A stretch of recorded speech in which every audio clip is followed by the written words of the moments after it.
چې مونږ سره داسې څه دلیل دی او مونږ سره داسې څه معیار دی او څه پیمانه ده چې مونږ دا وویو چې د قرآن د الله کتاب دی او د ټولو نه اعلی د الله کتاب دی. دوه خبرې مې وکړې. یو مې دا ووی چې قرآن د الله کتاب دی. په دې دنیا کې د دنیا مخلوق سره د دنیا ګڼ کتابونه دي.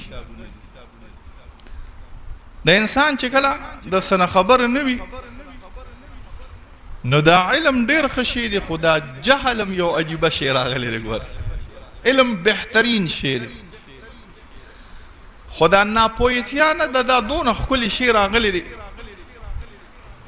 یو سړي چاته ووي د مونځ او د اودس خوند کو دې واغېشتو نو ګورې دا ډېر ښایسته خوند دی. هغه ورته وایي که د بېلمازۍ خوند دې واغېسته نو دا د مونځ خوند به د نیر شي. د دې علم ډېر زیات ښه خوند دی، خو که د جهل خوند چا واغېشته نو دا د علم خوند ترې نه هیر شي. خدای دې موږ د جهل د خوند نه په امان کې وساتي.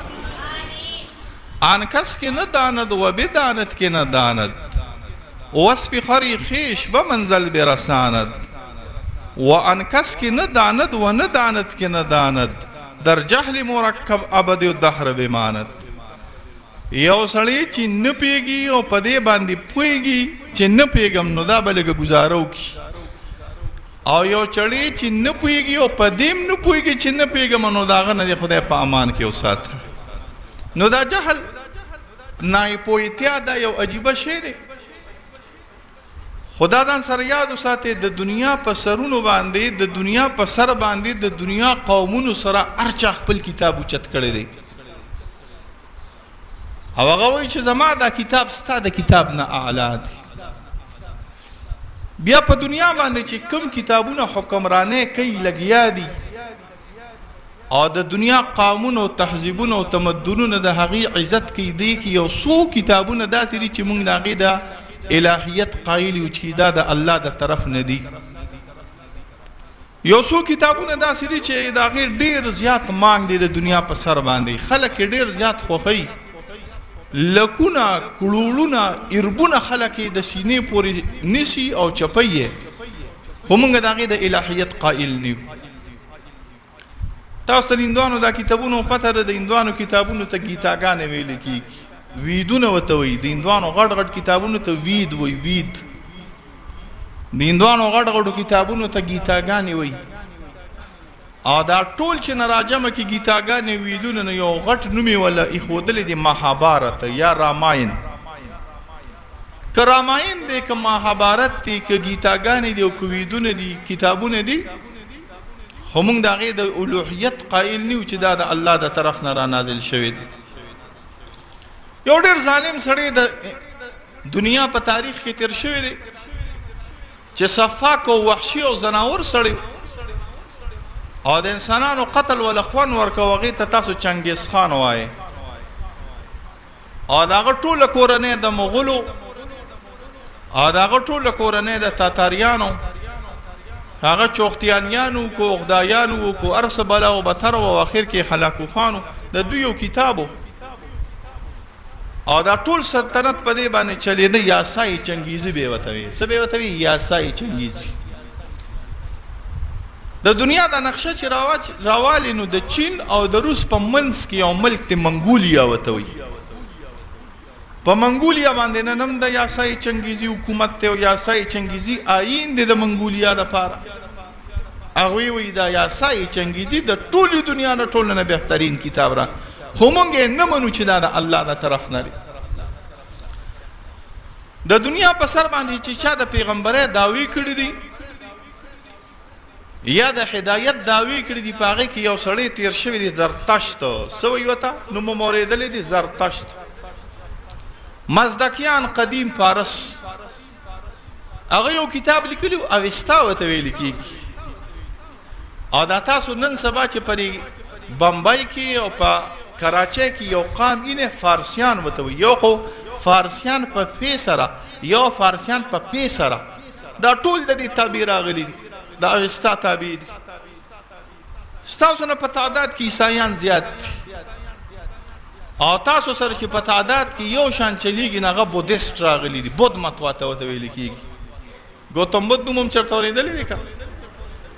د کتابونه دي خدا مونږ ټول کتابونه دا مونږ الهي کتابونه نه منو چې دا د الله د طرف نه دي مونږ د څلورو الهي او الوهي کتابونو قائل راغلي د دنیا په سر باندې یو مونږ د تورات د الوهیت قائل یو چې دا الهي کتاب دی الهامي کتاب دی بل مونږ د انجیل د الهامیت قائل یو بل د تورات ته الهامیت قائل یو چې دا څلور کتابونه سره د قرآن نه دا الهامي کتابونه راغلي دي اوس مونږ سره داسې څه دلیل شته چې مونږ وایو چې دا نور نه دي خو په معنا د دې سره چې منسوخ دي او زمونږ دا کتاب د ټولو نه اعلی دی او بشمار ادله د دې راغلي دي په ادلو کې د ټولو نه بهترین دلیل دا دی چې اصل کې د انسان کلام دو سیزونو ته جوړ وي مرکب وي یو ته لفظ وي یو ته معنا ویل کېږي تاسو ته پته فصاحت او بلاغت څه ته ویل کېږي سکاکی نمونه اوریدلی دی او که نه دي فصاحت او بلاغت فصاحت دې ته وي داسې نه چې ګورې الفاظ دې ښایسته وي خو معنا پکې نه وي او داسې نه چې معنا پکې وي خو الفاظ دې ښایسته نه وي راغلي دواړه به ښایسته ساتي هم به الفاظ ښایسته ساتي هم به معنا ښایسته ساتي معنا او الفاظ چې دواړه ښایسته شو نو دې ته فصاحت وي بلاغت وي او تاسو پته د دنیا په سر باندې یو دوه ګوډان مولیان تیر شوي دي او دواړه معتزله دي مولیان زما په خبرو پیږي چې هغوی د قرآن فصاحت ظاهر کړی دی یو ته زمخشري وایي څه یو ته زمخشري الزمخشري هو المعتزل الحنفي علماء ته ویم عوامو ته نه ویم هو المعتزلي وحنفي او بل عبدالقاهر الجرجاني هو المعتزلي وحنفي حنفي معتزلي دي او مونږ کله نا کله د ټوق نه وی لولا الاعرجان لزع فصاحه القران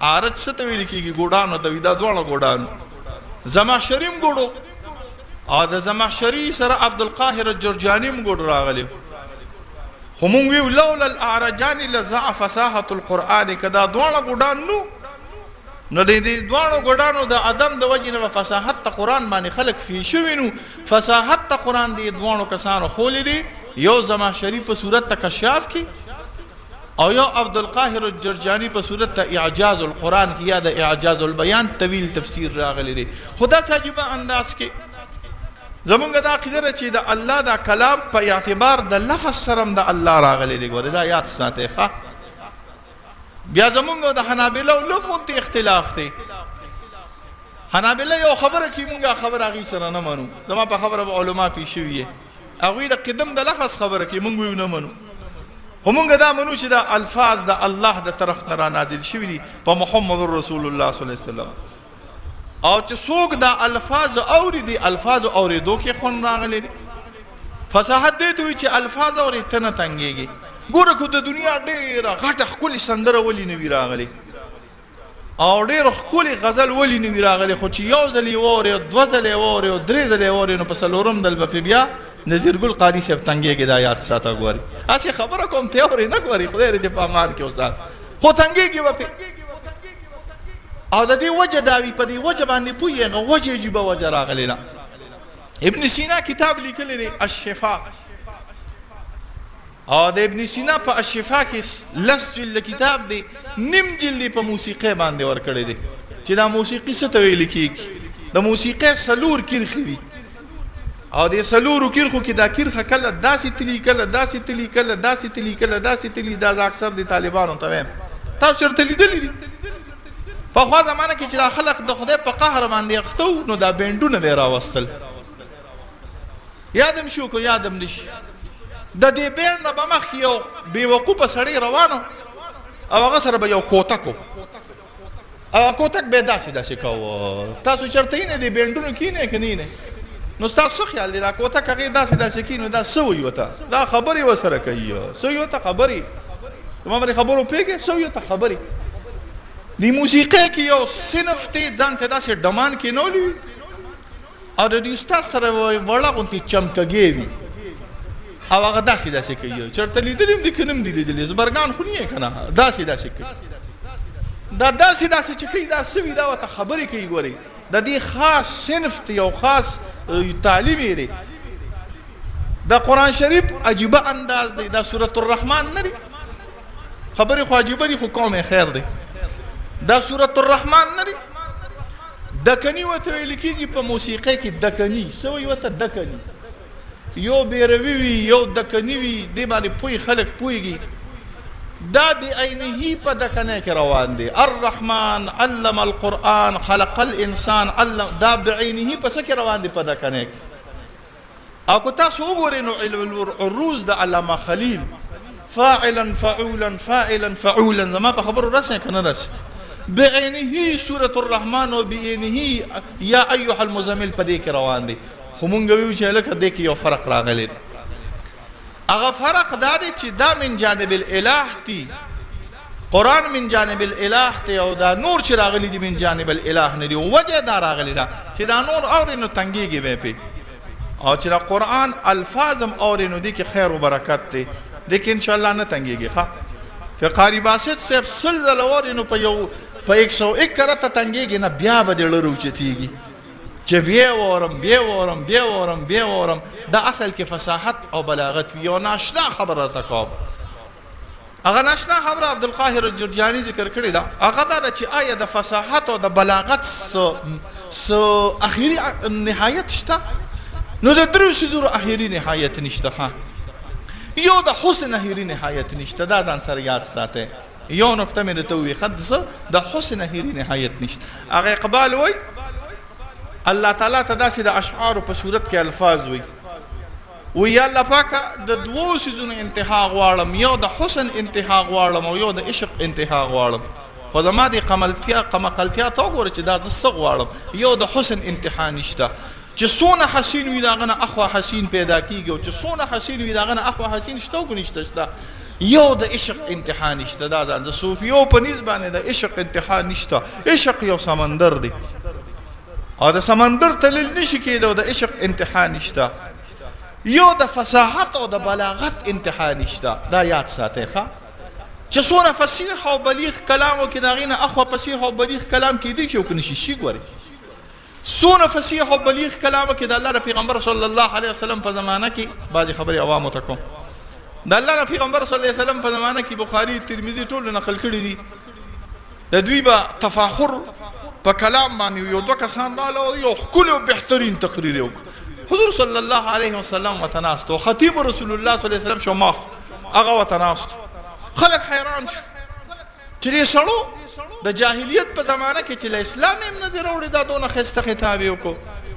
حضور صلی الله علیه وسلم وایي نه تاسو مه حیرانېږئ، دا بیان او دا خبرې دا د شعبې د سحر نه یو حصه راغلی ده. سحر چې سړی څنګه محصور کوي، دغه شانتې د انسان د ژبه کې او طاقت کې الله تعالی دا طاقت یې ښودلی دی چې دا کله ناکله انسان محصوره کوي، دا انسان کله ناکله حیرانه کوي. بیا د دې درجې نه دي معلوم، خدا ځان سره یاد ساتئ، درجې نه دي معلومې، خو یو څو قسمه درجې الله تعالی په قرآن کې درج کړي دي. بیا یو ناشنا خبره ته کوم، زمونږ دا اعتقاد دی چې زمونږ د دې کتاب باچی به انشاءالله په دنیا کې یو په آخرت کې وي. ګورئ شته یې به او که نه به د باچی نه مراد څه دي؟ نور اکبر جان مولوي صاحب، د باچی نه مراد دا دی چې دا تلاوت پې کېږي.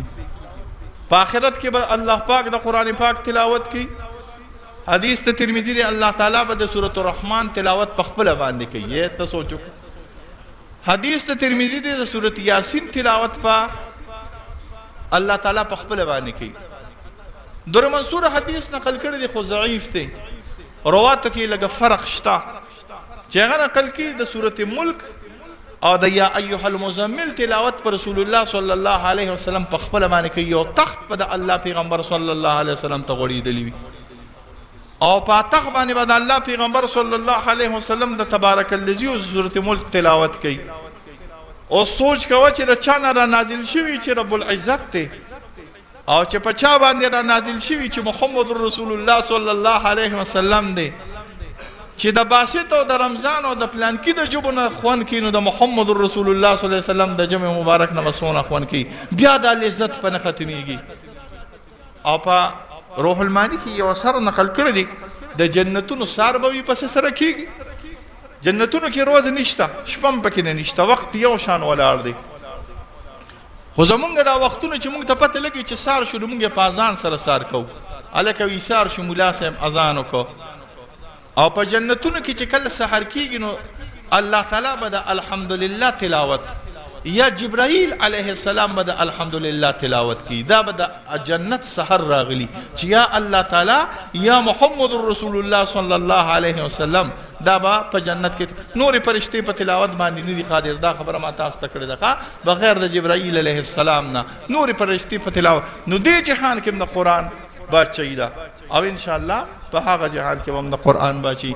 اختصار نه مې کار واغسته مولانا حزب الله جان صاحب چې زمونږ هم پیر صاحب دی او هم امیر صاحب دی او نور بل کوم لقب ولا ورکما او هم شیخ صاحب دی او هم مفسر صاحب دی. دا ان شاء الله راغلی دی او خو پټاپټ بیان مرته ان شاء الله کی خسته بیان مرته کی ذکر نه کله د دنه چې مخکې تقریر وکم نو زموږ د څه خبرې کوي را روان وخت زما په دوست نه دسخط ته ان شاء الله. ها وصلی الله علی